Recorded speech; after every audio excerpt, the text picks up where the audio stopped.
ఎడతెరిపి లేకుండా కురుస్తున్న వర్షాలకు సిద్దిపేట రూరల్ మండలంలోని చెరువులు మత్తళ్లు దుంకుతున్నాయి. మండల వ్యాప్తంగా దాదాపుగా అన్ని చెరువులు నిండుకుండలా మారగా చేపలు పట్టేందుకు గంగపుత్రులు చెరువుల వద్దకు బారులు తీరుతున్నారు.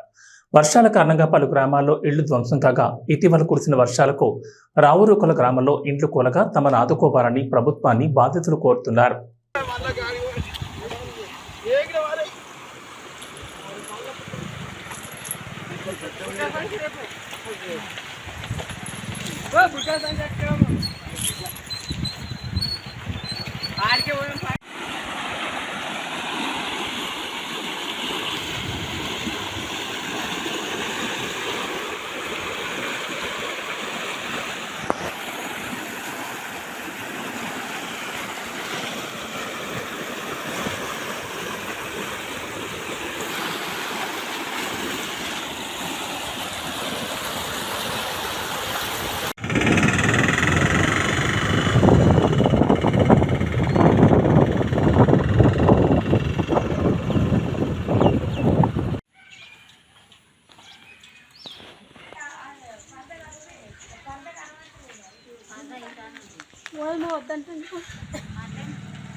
మంచాలు గించాలు అవన్నీ ఇరిపోయినాయి.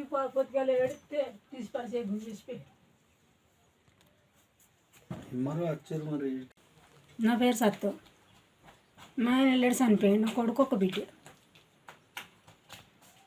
ఏమైందమ్మా ఇల్లు ఇట్లా ఎప్పుడు కూలింది? రాత్రి 3కి. ఇంట్లో ఎవరు లేరు? ఎవరు లేరు, మేమే ఇద్దరం. నా బిడ్డ నేను. ఈడ వండుకున్నారు, అందులో లేరు. ఈడ వండుకున్నా సార్. గిడ వండదని మా కొడుకుని ఈడ వండా అన్నాడు. వండమంటే ఆయన వచ్చి మళ్ళీ ఇక్కడ వండి గిడిసిందకి వచ్చే వరకు కూలింది. ప్రభుత్వం ఆదుకోవాలని అడుగుతారు. అడుగుతారు. నేనేమంటారు సార్.